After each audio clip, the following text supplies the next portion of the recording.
Virus کا، جس کو اگر جمع کیا جائے تو ایک کین کا آدھا بھی بھرا نہیں جا سکتا، ساری دنیا کا وائرس اگر جمع کر لیں، اس نے انسانیت کو ہلا کر رکھ دیا۔ تو ضرورت اس بات کی ہے کہ جہاں ماحولیات کے اعتبار سے آپ بات کریں تو کم سے کم دنیا کے اندر جو آپ کے متعلق سوچ ہے اس کا بھی مقابلہ کریں، جو تعصب آپ کے خلاف ہے اس کا بھی مقابلہ کریں۔ اور وہ کیسے ہوتا ہے؟ وہ الفاظ کے ذریعے، وہ آپ کی آؤٹ ریچ کے ذریعے، وہ سوشل میڈیا کے ذریعے، وہ ٹیلی ویژن کے ذریعے، وہ آپ کے اچھے کاموں کے ذریعے ہوتا ہے۔ اور اس وقت دنیا کے اندر آپ مسلمان ممالک نے یہ بات اب شروع کی ہے کہ دنیا کو بتایا جائے کہ بلاسفیمی کیا ہے، اسلام و فوبیا کیا ہے۔ اچھا، اسلام و فوبیا صرف یہ ذکر کی بات نہیں ہے کہ تکلیف ہمیں پہنچی، اسلام و فوبیا کی بنیاد پر قوموں کی پالیسیز بن جاتی ہیں، اور کبھی کبھی قوموں کو اگر احساس ہوتا ہے تو اس کا ذکر نہیں ہوتا، مگر قوموں کی انٹرنیشنل پالیسیز کے اندر مسلمان ممالک کے ساتھ ایک تعصباتی کیفیت رہی ہے۔ اور کچھ لوگ یہاں بیٹھے ہوئے ہیں، کچھ لوگ اس بات سے واقف ہیں کہ ان کے ممالک کے ساتھ بھی وہ کیفیت رہی ہے۔ جب وہ یورپین یونین جوائن کرنا بھی چاہتے تھے تب بھی ان کے ساتھ جو سلوک کیا گیا وہ مختلف تھا۔ اب کووڈ کے حوالے سے مثال کے طور پر میں آپ سے کہوں کہ دنیا کے اندر بہت اس کا پریشر رہا۔ پاکستان نے ایک انوکھی اس کے اندر جستجو رکھی ہے۔ کامیاب ابھی دنیا کے اندر کووڈ موجود ہے، پاکستان میں بھی موجود ہے، مگر جس نظم کے ساتھ پاکستان نے مقابلہ کیا، بڑی اہمیت ہے اس بات کے اندر، اور آپ کو میں اسلامی تاریخ سے اس کی مثال بھی دوں گا۔ جس تنظیم کے ساتھ اس کا مقابلہ کیا گیا، ایک یہ جذبہ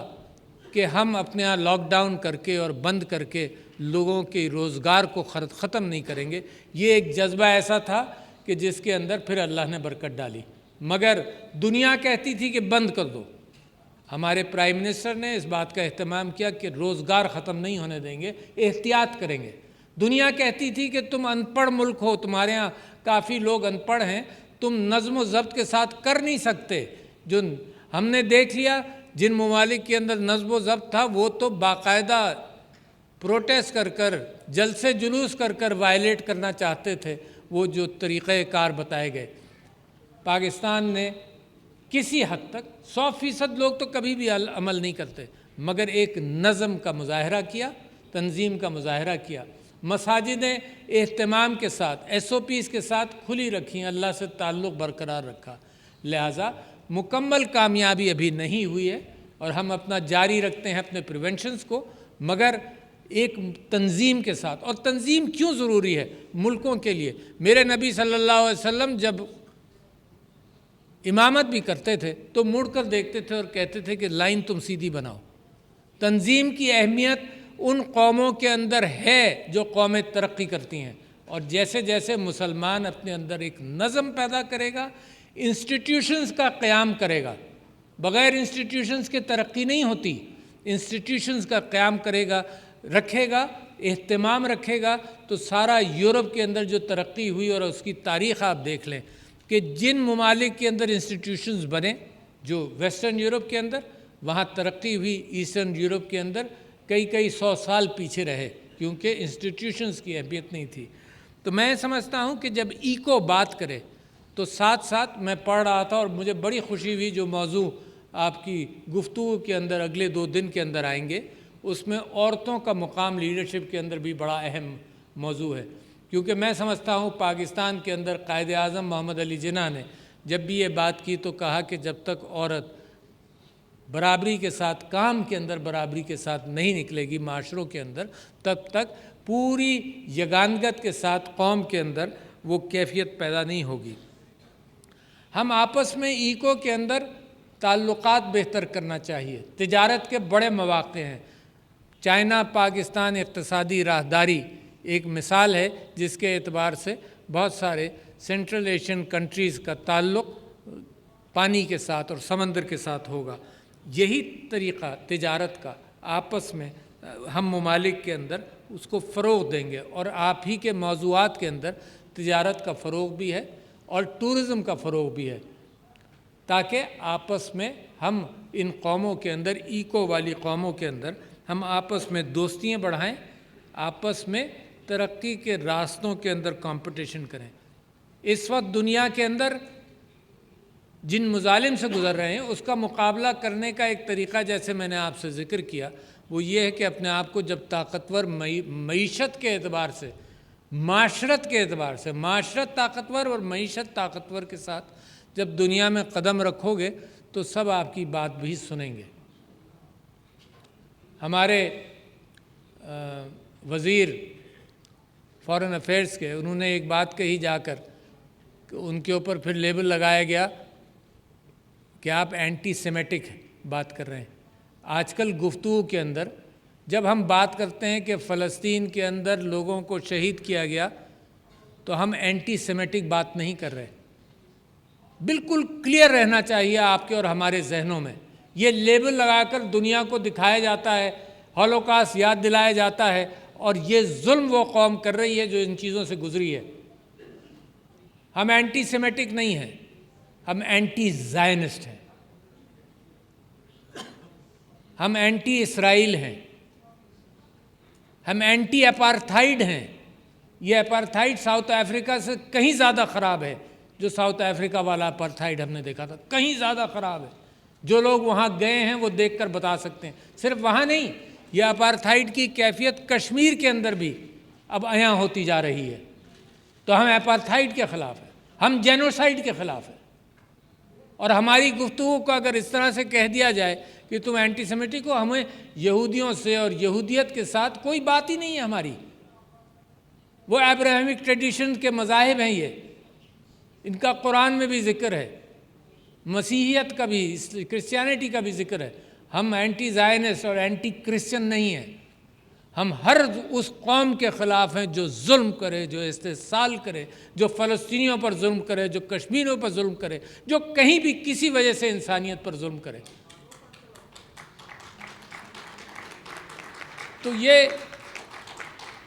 تو میں یہ سمجھتا ہوں، اور میں آپ سے یہ کہنا چاہتا ہوں کہ میرے اور آپ کے خواب اور ایکو کے خواب ہیں بہت،